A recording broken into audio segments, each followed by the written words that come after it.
কমলা যুক্তরাষ্ট্রের প্রেসিডেন্ট হলে ধ্বংস হবে ইসরায়েল, ইহুদিদের সতর্ক করলেন ট্রাম্প। ডেমোক্র্যাট প্রার্থীকে সমর্থন দিলেন রুশ প্রেসিডেন্ট ভ্লাদিমির পুতিন। শুরু করছেন সুপার টাইফুন ইয়াগি, সরিয়ে নেওয়া হলো 4 লাখের বেশি বাসিন্দাকে, সব ফ্লাইট বাতিল। দক্ষিণ চীন ও হংকংয়েও ভারী বৃষ্টি।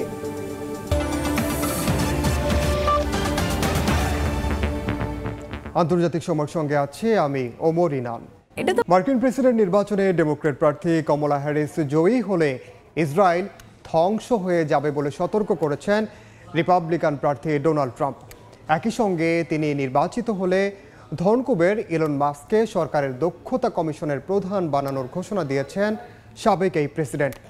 এদিকে ডেমোক্র্যাট প্রার্থীকে সমর্থন দিয়েছেন রুশ প্রেসিডেন্ট ভ্লাদিমির পুতিন। বৃহস্পতিবার লাস ভেগাসে ইহুদি রিপাবলিকান দাতাদের এক সম্মেলনে যোগ দেন প্রেসিডেন্ট প্রার্থী ডোনাল্ড ট্রাম্প। তাকে জয়ী করতে সবার প্রতি আহ্বান জানান সাবেক এই প্রেসিডেন্ট। তার দাবি, ডেমোক্র্যাট প্রার্থী কমলা হ্যারিস জয়ী হলে ইসরায়েল ধ্বংস হয়ে যাবে, তেল আভিভের কোনো অস্তিত্বই থাকবে না, সন্ত্রাসীরা ইসরায়েলিদের নিজ ভূখণ্ড থেকে বের করে দিবে বলেও সতর্ক করেন ট্রাম্প। এ সময় তাকে জয়ী করলে ধনকুবের ইলন মাস্ককে সরকারের দক্ষতা কমিশনের প্রধান বানানোর ঘোষণা দিয়েছেন এই রিপাবলিকান। ট্রাম্পের এই দাবি নিয়ে কমলার প্রচারণা শিবিরের প্রতিক্রিয়া জানতে চেয়েছিল বার্তা সংস্থা রয়টার্স, যদিও কোনো মন্তব্য পাওয়া যায়নি। আগামী 10 তারিখের প্রেসিডেন্সিয়াল বিতর্ক নিয়েই ব্যস্ত আছেন কমলা। এরই মধ্যে পেনসিলভেনিয়ায় পৌঁছেছেন তিনি, যদিও আগে ইসরায়েলের প্রতি তার সমর্থন আছে বলে জানিয়েছেন এই ডেমোক্র্যাট নেত্রী। এদিকে কমলা প্রস্তুতি নিলেও ডোনাল্ড ট্রাম্পের কোনো আগাম প্রস্তুতির প্রয়োজন নেই বলে মন্তব্য করেছেন রিপাবলিকান ভাইস প্রেসিডেন্ট প্রার্থী জেডি ভান্স। এর জন্য এক নির্বাচনী প্রচারণে গিয়ে ভান্স দাবি করেন নিজের রেকর্ড সম্পর্কে অবগত আছেন ট্রাম্প। এ সময় কমলাকে কটাক্ষ করে ভাইস প্রেসিডেন্ট না বলে ভাইস প্রিন্সিপাল বলেন ভান্স। প্রথম বিতর্ক ঘিরে পেনসিলভেনিয়া অবস্থান করছেন ডেমোক্র্যাট ভাইস প্রেসিডেন্ট প্রার্থী টিম ওয়ালজো। এদিন একটি কাউন্টিতে মেয়েকে সঙ্গে নিয়ে নির্বাচনী প্রচারণা চালান তিনি। অঙ্গরাজুড়িতে ভোটারদের মন জয় করার চেষ্টা করছেন ওয়ালজ। আগামী 5 নভেম্বর দেশটিতে প্রেসিডেন্ট নির্বাচন অনুষ্ঠিত হবে। রাহনুল রানা, সময় সংবাদ। কমলা হ্যারিসের সংক্রামক হাসিতে মুগ্ধ পুতিন। স্থানীয় সময় বৃহস্পতিবার ইস্টার্ন ইকোনমিক ফোরামের সভায় এমন মন্তব্য করেন রুশ প্রেসিডেন্ট। বলেন, ট্রাম্পকে নয় কমলাকে সমর্থন করবেন তিনি। এ সময় কমলাকে প্রেসিডেন্ট প্রার্থিতা দেওয়ার জন্য বাইডেনের প্রশংসাও করেন পুতিন। যুক্তরাষ্ট্রের আসন্ন প্রেসিডেন্ট নির্বাচনে ডেমোক্র্যাট প্রার্থী কমলা হ্যারিসের হাসি নিয়ে মন্তব্যের শেষ নেই। নির্বাচনী প্রচারণায় তার হাসি নিয়ে নিয়মিত কটাক্ষ করে আসছেন রিপাবলিকান প্রার্থী ডোনাল্ড ট্রাম্প। তবে এবার কমলার হাসিতে মুগ্ধ হয়ে মন্তব্য করলেন রুশ প্রেসিডেন্ট ভ্লাদিমির পুতিন। স্থানীয় সময় বৃহস্পতিবার রাশিয়ার ভ্লাদিভস্টকে ইস্টার্ন ইকোনমিক ফোরামের সভায় কমলার হাসি নিয়ে মন্তব্য করেন রুশ প্রেসিডেন্ট। বলেন, যুক্তরাষ্ট্রের আসন্ন নির্বাচনে কমলাকে সমর্থন করবেন তিনি, কারণ কমলার হাসিতে তিনি মুগ্ধ। রাশিয়ার গণমাধ্যমের 2 কর্মীকে মার্কিন বিচার বিভাগ অভিযুক্ত করার পরই এমন মন্তব্য করলেন পুতিন। অনুষ্ঠানে পুতিনের বক্তব্যের বড় অংশ জুড়েই ছিলেন কমলা। বলেন, ডেমোক্র্যাট এই প্রার্থী অত্যন্ত খোলা মনে হাসেন, যেটির অর্থ সবকিছুতেই ঠিক থাকে। নির্বাচনী দৌড় থেকে জো বাইডেন সরে যাওয়ার আগে চলতি বছরের শুরুর দিকে ভ্লাদিমির পুতিন বলেছিলেন তিনি ডোনাল্ড ট্রাম্পের চেয়ে জো বাইডেনকে বেশি পছন্দ করেন, কারণ সাবেক প্রেসিডেন্ট ট্রাম্প বেশ পুরনো ধাঁচের রাজনীতিবিদ। এ কারণে তার কর্মকাণ্ড আগেই অনুমান করা সম্ভব হয়। কমলাকে পুতিন সমর্থনের কথা বললেও মার্কিন গোয়েন্দা সংস্থাগুলোর ধারণা মস্কো আদতে ট্রাম্পেরই জয় চায়। নাদিম মারজান, সময় সংবাদ। কর ফাঁকির মামলায় নিজের দোষ স্বীকার করে নিলেন মার্কিন প্রেসিডেন্ট জো বাইডেনের ছেলে হান্টার বাইডেন। বৃহস্পতিবার এ সংক্রান্ত মামলার কার্যক্রম শুরুর আগে ফেডারেল আদালতের কৌঁসুলিদের এ কথা জানান হান্টারের আইনজীবীরা। মামলায় দোষী সাব্যস্ত হলে হান্টারের সর্বোচ্চ 15 বছরের কারাদণ্ড হতে পারে। যুক্তরাষ্ট্র থেকে হাসানুজ্জামান সাকির রিপোর্ট। মার্কিন প্রেসিডেন্ট জো বাইডেনের ছেলে হান্টার বাইডেনের বিরুদ্ধে কর ফাঁকির মামলা চলছে। গেল বছরের ডিসেম্বরে যুক্তরাষ্ট্রের ক্যালিফোর্নিয়ার লস অ্যাঞ্জেলেসের একটি আদালতে হান্টারের বিরুদ্ধে ফৌজদারি অপরাধের এ মামলা দায়ের করে মার্কিন বিচার বিভাগ। 54 বছর বয়সী বাইডেন পুত্রের বিরুদ্ধে 9টি অভিযোগ আনা হয়। মামলার অভিযোগে বলা হয়েছে তিনি 2016 থেকে 2019 সালের মধ্যে বিলাসী জীবনযাপন করার পেছনে লাখ লাখ ডলার খরচ করেছেন।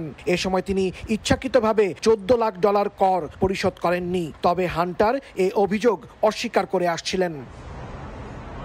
গেল 8 মাস ধরে হান্টারের বিরুদ্ধে তদন্ত শেষে বৃহস্পতিবার ছিল মামলার নির্ধারিত দিন। সকাল থেকেই লস অ্যাঞ্জেলেসের ফেডারেল আদালতে প্রেসিডেন্ট পুত্রের বিরুদ্ধে বিচারিক কার্যক্রম শুরুর তোড়জোড় চলে। শুরু হয় জুরি ঠিক করার প্রক্রিয়া। এ সময় হান্টার দোষ স্বীকার করার কথা জানান আদালতে। এ সময় বিচারক মার্ক স্কার্সি সতর্ক করে দিয়ে বলেন, দোষী সাব্যস্ত হলে তার সর্বোচ্চ 15 বছর কারাদণ্ড হতে পারে, জরিমানা হতে পারে $5 থেকে $10 লাখ। এসব বিষয়ে হান্টার অবগত আছেন কিনা জানতে চান বিচারক। জবাবে হান্টার বলেন তিনি শাস্তি সম্পর্কে জানেন।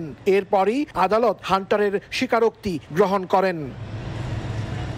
আগামী 16 ডিসেম্বর এই মামলার রায় দেওয়ার কথা রয়েছে। এর আগে আগ্নেয়াস্ত্র কেনার সময় মাদকাসক্তি নিয়ে মিথ্যা তথ্য দেওয়ার অপর একটি মামলায় এই বছরের জুনে দোষী সাব্যস্ত হন হান্টার। মার্কিন প্রেসিডেন্ট চাইলে যে কোনো অপরাধীকে ক্ষমা করে দিতে পারেন। তবে প্রেসিডেন্ট জো বাইডেন আগেই বলেছেন তিনি তার ছেলেকে বাঁচাতে ক্ষমা করার নির্বাহী ক্ষমতা প্রয়োগ করবেন না। এদিকে 2021 সালের 6 জানুয়ারি ক্যাপিটল হিলে হামলার ঘটনায় সাবেক মার্কিন প্রেসিডেন্ট ডোনাল্ড ট্রাম্পের বিরুদ্ধে নতুন তথ্য প্রমাণ হাজির করার কথা জানিয়েছেন বিচারক তানিয়া চুটকান। এ মাসের 26 তারিখ মামলার দিন ধার্য রয়েছে। কিন্তু ট্রাম্পের আইনজীবীরা চাচ্ছেন না আসন্ন প্রেসিডেন্ট নির্বাচনের আগে তার বিরুদ্ধে নতুন কোনো অভিযোগ ও প্রমাণ হাজির করা হোক। বিশ্লেষকদের ধারণা, নতুন তথ্য প্রমাণ নভেম্বরের 5 তারিখের নির্বাচনে ট্রাম্পের প্রচারণায় নেতিবাচক প্রভাব ফেলতে পারে, যা থেকে বাড়তি সুবিধা পেতে পারেন প্রতিদ্বন্দ্বী প্রেসিডেন্ট প্রার্থী কামালা হ্যারিস। হাসানুজ্জামান সাকি, সময় সংবাদ, যুক্তরাষ্ট্র। 2022 সালে ইস্তাম্বুলে হওয়া শান্তি আলোচনার ভিত্তিতে চলমান রুশ ইউক্রেন যুদ্ধ বন্ধ হতে পারে বলে জানিয়েছেন ভ্লাদিমির পুতিন। যুদ্ধ থামাতে মধ্যস্থতাকারী হিসেবে ভারত, চীন ও ব্রাজিলের উপর ভরসা রাখতে চান রুশ প্রেসিডেন্ট। অন্যদিকে ইউক্রেন ইস্যুতে সীমা অতিক্রম না করতে যুক্তরাষ্ট্রকে হুঁশিয়ারি করেছেন রুশ পররাষ্ট্রমন্ত্রী সের্গেই ল্যাভরভ। চলমান উত্তেজনার মধ্যে ইউক্রেনকে 650টি আকাশ প্রতিরক্ষা ব্যবস্থা দেওয়ার ঘোষণা দিয়েছে যুক্তরাজ্য। তবে কুর্স্কে হামলা চালিয়ে যুদ্ধের নিরাপদ অঞ্চল তৈরিতে কিয়েভের পরিকল্পনা ভেস্তে গেছে বলে দাবি করেছেন রুশ প্রেসিডেন্ট ভ্লাদিমির পুতিন। বৃহস্পতিবার ইস্টার্ন ইকোনমিক ফোরামে দেয়া বক্তব্যে তিনি বলেন, রুশ বাহিনীর প্রতিরোধের মুখে পিছু হটছে ইউক্রেনের সেনারা। চলমান এই যুদ্ধ কিভাবে বন্ধ হতে পারে সে বিষয়েও কথা বলেন পুতিন। জানান, 2022 সালে ইস্তাম্বুলে হওয়া শান্তি আলোচনার ভিত্তিতেই চলমান রাশিয়া ইউক্রেন যুদ্ধ বন্ধ হওয়ার পথ খোলা আছে। সংঘাত থামাতে মধ্যস্থতাকারীর ভূমিকায় ভারত, চীন ও ব্রাজিলকে দেখতে চান রুশ প্রেসিডেন্ট। অন্যদিকে ইউক্রেন ইস্যুতে সীমা অতিক্রম না করতে যুক্তরাষ্ট্রের প্রতি কঠোর হুঁশিয়ারি উচ্চারণ করেছেন রুশ পররাষ্ট্রমন্ত্রী সের্গেই ল্যাভরভ। মার্কিন প্রশাসনের তরফ থেকে ইউক্রেনকে দূরপাল্লার ক্ষেপণাস্ত্র দেয়া হতে পারে এমন খবর বিভিন্ন গণমাধ্যমে প্রচারের পর এই মন্তব্য করলেন। দেখছেন আন্তর্জাতিক সময়। কুয়েত দূতাবাসের কাজের স্বচ্ছতা, জবাবদিহিতা ও সেবার মান বৃদ্ধির লক্ষ্যে গণশুনানির সিদ্ধান্ত নেওয়া হয়েছে। বাংলাদেশ প্রেস ক্লাব কুয়েতের নেতাদের সঙ্গে বৈঠকে বিষয়টি জানান বাংলাদেশের নবনিযুক্ত রাষ্ট্রদূত। দূতাবাসকে আধুনিকায়নের কাজ করছেন বলেও জানান তিনি। কুয়েত থেকে মঈন সুমনের রিপোর্ট।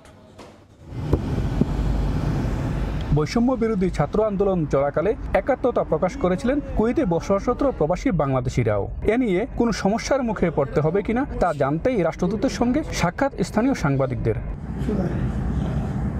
বাংলাদেশ প্রেস ক্লাব কুয়েতের নেতাদের সঙ্গে এক বৈঠকে উঠে আসে প্রবাসীদের কল্যাণের নানা আশ্বাস। দূতাবাসের সেবার মান বাড়ানো সহ বিভিন্ন পদক্ষেপের কথা জানান রাষ্ট্রদূত মেজর জেনারেল সৈয়দ তারেক হোসেন। বৈঠকে জানানো হয়, প্রবাসীদের কল্যাণে গণশুনানির পাশাপাশি দূতাবাসে থাকবে অভিযোগ ও পরামর্শ বক্স স্থাপন ও 24 ঘন্টার হটলাইন নম্বর। নতুন ই পাসপোর্টের তালিকা প্রকাশ। কুয়েতের কেন্দ্রীয় কারাগারে প্রতি মাসে সফরের পাশাপাশি আইনি সহায়তা দেবে দূতাবাস। এদিকে মালিকবিহীন প্রবাসীদের মরদেহ দূতাবাসের খরচে দেশে পাঠানো, বৈধ পথে রেমিটেন্স পাঠাতে উৎসাহিত করা, কুয়েতের বাজারে বাংলাদেশের ওষুধ, সিরামিক, মেলামাইন সহ বিভিন্ন পণ্য প্রবেশ করানোর চেষ্টা চলছে বলেও বৈঠকে জানান নতুন রাষ্ট্রদূত। আমরা এখানে গণশুনানির আয়োজন করছি প্রতি মাসের দ্বিতীয় রোববার দিনে। যারা এখানে বিভিন্ন কনসুলার সেবার জন্য আসেন তাদের কাছ থেকে তাদের মতামত, যদি তাদের কোনো অভিযোগ থাকে, তাদের কোনো সুপারিশ থাকে, সেগুলো আমরা গ্রহণ করব এবং সে অনুযায়ী আমাদের কনসুলার সেবার মানটা আরও উন্নত করার জন্য আমরা চেষ্টা চালিয়ে যাচ্ছি। মঈন সুমন, সময় সংবাদ, কুয়েত। সাধারণ ক্ষমা ঘোষণার 5 দিন অতিবাহিত হওয়ার পর দুবাই ইমিগ্রেশনে হেল্প ডেস্ক চালু করেছে বাংলাদেশ কনসুলেট। এর মাধ্যমে বিভিন্ন দিক নির্দেশনা পাচ্ছে অবৈধ প্রবাসীরা। তাছাড়া দেশটিতে শ্রমিক আমদানিকারক কোম্পানির সঙ্গে বাংলাদেশিদের নিয়ে আলোচনা করছে মিশন। শিবলিয়ার সাদিকের রিপোর্ট। সংযুক্ত আরব আমিরাতে অবৈধভাবে বসবাসরত প্রবাসী বাংলাদেশিদের দেশটিতে ঘোষিত সাধারণ ক্ষমা প্রসঙ্গে বিভিন্ন ডকুমেন্টেশন তৈরির কার্যক্রমে সহায়তা করতে হেল্প ডেস্ক চালু করা হয়েছে। সাধারণ ক্ষমায় অবৈধ বাংলাদেশি অভিবাসীদের জন্য ভিসা জটিলতা এড়াতে বাংলাদেশ মিশন বেশ কয়েক দফা দেশটির ইমিগ্রেশন কর্মকর্তাদের সঙ্গে আলোচনাও করেছেন। এর ভিত্তিতে সাধারণ ক্ষমায় যেন সব ক্যাটাগরির অবৈধ অভিবাসীরা সুযোগ গ্রহণ করতে পারেন সেই ব্যবস্থাও গ্রহণ করেছেন দেশটির federal authority and identity citizenship বিভাগ। যারা অনিয়মিত আছেন ওখানে যাওয়ার পরে ইনস্ট্যান্টলি তারা তাদের ফাইল প্রসেস হচ্ছে এবং তারা নিয়মিত হয়ে যাচ্ছে। নিয়মিত হয়ে যাওয়ার পরে তারা এখানে বৈধভাবে বসবাস করবে। দেশটিতে অবস্থিত বিভিন্ন প্রদেশের ইমিগ্রেশন বিভাগ সহ আমের সেন্টার, টারশিরি সেন্টারগুলোতে জরিমানা মওকুফ, ব্ল্যাকলিস্ট প্রত্যাহার ও ভিসা বৈধকরণের কার্যক্রম চলছে। এদিকে সেপ্টেম্বরের 2 থেকে 5 তারিখ পর্যন্ত সাধারণ ক্ষমার আওতায় শুধুমাত্র বাংলাদেশ মিশন দুবাইতে পাসপোর্টের জন্য বায়োমেট্রিক করা হয়েছে 3000 আবেদনকারীর। ডিজিটাল পাসপোর্ট নবায়ন করা হয়েছে 4 শতাধিক। বৃহস্পতিবার দুবাই ইমিগ্রেশনের মহাপরিচালক লেফটেন্যান্ট জেনারেল মোহাম্মদ আহমদ আল মারি বাংলাদেশ কনসুলেট কর্মকর্তাদের সঙ্গে নিয়ে ইমিগ্রেশনে স্থাপিত বিভিন্ন কোম্পানির ক্যাম্প পরিদর্শন করেন। এই সময় তিনি অবৈধ প্রবাসীদের বৈধকরণের মাধ্যমে চাকুরির সুযোগ দিতে এইসব কোম্পানিগুলোকে অনুরোধ জানান। শিবলাল সাদিক, সময় সংবাদ, সংযুক্ত আরব আমিরাত। 75 বছর পার করলো জার্মানির বিখ্যাত সসেজ রেস্টুরেন্ট কারি 36। রেস্তোরাঁটি জার্মানদের কাছে বেশ জনপ্রিয়। এখানে প্রায় 150 রকমের সসেজ আইটেম পরিবেশন করা হয়। রয়েছে অন্যান্য খাবারও, যেগুলো বরাবরই স্থানীয় ক্রেতা ও পর্যটকদের কাছে ভীষণ জনপ্রিয়। টেবিলে রাখা সুস্বাদু সসেজ, যার উপরে ছড়িয়ে দেওয়া হয়েছে মজাদার টমেটো সস। আবার বড় পাত্রে সাজানো রয়েছে অনেকগুলো সসেজ। এই সসেজের জন্য রেস্তোরাঁয় ক্রেতাদের উপচে পড়া ভিড়। ঐতিহ্যবাহী এই রেস্তোরাঁয় কেউ এসেছেন বন্ধু নিয়ে, কেউ আবার পুরো পরিবার নিয়ে। বেশিরভাগ সময় এমন রমরমা ক্রেতা উপস্থিতি দেখা যায় জার্মানির বিখ্যাত কারি 36 রেস্টুরেন্টে। সসেজ রেস্তোরাঁটির 75 বছর পূর্তিতেও অনেক ক্রেতা উপস্থিতি দেখা যায়।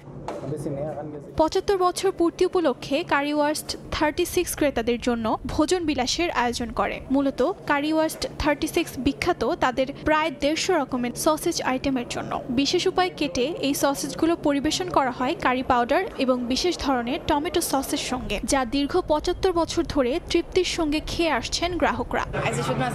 আমি অবশ্যই বলবো যে এখানকার কেচাপে টমেটোর ঘন পিউরি ব্যবহার করা হয়, যেটার কারণে ফলের মতো স্বাদ পাওয়া যায়। আমি এই খাবারটি আগে কখনো খেয়ে দেখিনি, তবে এটি অসাধারণ এবং সুস্বাদু। আমি এটি 2 বার নিয়েছি। কারি 36 প্রথম চালু হয় 1949 সালে। এই রেস্তোরাঁয় নিরামিষাশীদের জন্য বিশেষভাবে সসেজ তৈরি করে দেয়া হয়। অর্জিতা শাহজিন, সময় সংবাদ। চলতি বছর 0.4% প্রবৃদ্ধি নিয়ে স্থবির জার্মানির অর্থনীতি। চীনের উত্থান অভ্যন্তরীণ পণ্যের উৎপাদন কমে যাওয়ার কারণে এমন পরিস্থিতি বলে মনে করছেন দেশটির অর্থনীতিবিদরা। জার্মানি থেকে বিটু বড়ুয়ার রিপোর্ট। জার্মানিতে চলতি বছরের শুরু থেকেই মুদ্রাস্ফীতির কারণে অর্থনীতিতে কিছুটা হলেও স্থবির অবস্থা বিরাজ করছে। বিশেষ করে দেশীয় নানা পণ্যের উৎপাদন কমে যাওয়া ও আমদানির রপ্তানিতে তেমন কোনো বিশেষ অর্জন না থাকায় এমন স্থবিরতা বলে জানান দেশটির অর্থনীতি বিশ্লেষকরা। যদিও চলতি বছরের শুরুর দিকে অর্থনীতিবিদরা ধারণা করেছিলেন দেশের মোট অর্থনীতিতে প্রবৃদ্ধি হবে প্রায় 0.4%, কিন্তু বৈশ্বিক মন্দার কারণে সে সম্ভাবনা ক্ষীণ হয়ে যাচ্ছে বলে মনে করেন অর্থনীতিকরা। জার্মানির তৈরি নানা পণ্যের মান নিয়ে কোনো সন্দেহ নেই, কিন্তু উৎপাদন কমে যাওয়ার পাশাপাশি আশা অনুযায়ী সেগুলো বাজারজাত করা যায়নি। ফলে প্রথম ও দ্বিতীয় ধাপে অর্থনৈতিক প্রবৃদ্ধি হয়েছে খুবই সামান্য। জার্মানির অর্থনীতির এমন স্থবিরতার জন্য উৎপাদিত পণ্যের প্রতি স্থানীয় গ্রাহকদের আগ্রহ কমে যাওয়া, অর্থনৈতিক মন্দার পাশাপাশি সাধারণ মানুষের জীবন মানের উপর অর্থনৈতিক চাপ বেড়ে যাওয়া অন্যতম প্রধান কারণ বলছেন অর্থনীতিকরা। দেখুন, আমানত বা সেভিংস রেটের মতো বিষয়গুলো যে খুব ভালো অবস্থায় আছে তা বলা যাবে না। এক কথায় পণ্যের ক্রয় বিক্রয় যদি নিয়মিত না হয় তাহলে সঞ্চয়ের মতো অতি গুরুত্বপূর্ণ বিষয়টা ঝুঁকিতে পড়বে। বাসাবাড়ির ভাড়া সহ বিভিন্ন পণ্যের দাম বেড়ে যাওয়া মন্দার অন্যতম কারণ। সেক্ষেত্রে অর্থনৈতিক প্রবৃদ্ধি হুমকিতে পড়বে। সাম্প্রতিক সময়ে জার্মানির অর্থনীতিতে নেতিবাচক প্রভাব ফেলেছে বিশ্ব বাজারের বিগ জায়ান্ট চীন। বিশেষ করে জার্মানিতে গাড়ি উৎপাদন কমে যাওয়া এবং বৈদ্যুতিক গাড়ি সহ নানা মেকানিক্যাল পণ্যের বাজার চীনের দিকে ঝুঁকে পড়াটাও জার্মানির মুদ্রাস্ফীতির জন্য দায়ী। চলতি বছরে তো বটেই, সামনের বছরগুলোতেও জার্মানির মুদ্রাস্ফীতি 5.9% থেকে 2.2% এবং 2025 ও 2026 সালে তা 1.9% কমে আসতে পারে এমন মত গবেষকদের। এরপরও ভোক্তাদের অনীহার কারণে জার্মানির অর্থনীতিতে স্থবিরতা বজায় থাকতে পারে বলে আশঙ্কা বিশ্লেষকদের। জার্মানি থেকে বিটু বড়ুয়া, সময় সংবাদ। উত্তর কোরিয়ার রাজধানী পিয়ংইয়ংয়ে চলছে ডাকটিকিট প্রদর্শনী। দেশটির ৭৬তম বার্ষিকী উপলক্ষে এই আয়োজন, যা দেখতে ভিড় করছেন অনেক দর্শনার্থী, যেখানে দেখা মিলছে দেশটির মহান নেতাদের ছবি সহ ডাকটিকিট। দর্শনার্থীরা ঘুরে ঘুরে দেখছেন সর্বোচ্চ নেতাদের ছবি। নিজ দেশের ঐতিহ্যবাহী পোশাক পরে হাসি মুখে ঘুরে দেখছেন ঐতিহাসিক স্মৃতি সম্বলিত জায়গাটি। এই প্রদর্শনীতে সারি সারিভাবে সাজানো রয়েছে দেশটির জাতির মহান নেতাদের ছবিসহ ডাকটিকিট। এক তরুণীকে আবার দেখা যাচ্ছে বেশ মনোযোগ দিয়ে নানা ধরনের ছবিসহ কার্ড বাছাই করতে। উত্তর কোরিয়ার রাজধানী পিয়ংইয়ংয়ে চলছে ডাকটিকিট প্রদর্শনী। দেশটির ৭৬তম বার্ষিকী উপলক্ষে করা হয়েছে এই আয়োজন, যা দেখতে ভিড় করেছেন দর্শনার্থীরা। পোস্টকার্ডগুলোতে কিম জং উনের ছবির পাশাপাশি আরও আছে দেশটির স্থপতি কিম ইল সুংয়ের ছবিও। আগত দর্শনার্থীরা সবাই যেন খুব আগ্রহী দেশটির নেতাদের সাফল্যের ব্যাপারে জানতে। দেখা মিলছে মহান নেতাদের সঙ্গে যোদ্ধাদের হাসি মুখের ছবিও। এই প্রদর্শনীতে প্রচুর সংখ্যক ডাকটিকিট প্রদর্শিত হচ্ছে। এগুলো জাতির মহান নেতাদের দ্বারা রাষ্ট্র নির্মাণের অমর সাফল্যের স্মৃতিচারণ করে, সেই সঙ্গে রাজনীতি, অর্থনীতি, সাময়িক বিষয়গুলোর মতো সমস্ত ক্ষেত্রের সাফল্যকে চিত্রিত করে। উত্তর কোরিয়ার রাষ্ট্রীয় গণমাধ্যম KCNA জানায়, স্থানীয় সময় বৃহস্পতিবার শুরু হওয়া এই প্রদর্শনী চলবে সেপ্টেম্বরের 11 তারিখ পর্যন্ত। অর্জিতা শাহজিন, সময় সংবাদ। আন্তর্জাতিক সময়ের শীর্ষ সংবাদ জানিয়ে দিচ্ছি আরেকবার। কমলা যুক্তরাষ্ট্রের প্রেসিডেন্ট হলে ধ্বংস হবে ইসরায়েল, ইহুদিদের সতর্ক করলেন ট্রাম্প। ডেমোক্র্যাট প্রার্থীকে সমর্থন দিলেন রুশ প্রেসিডেন্ট ভ্লাদিমির পুতিন।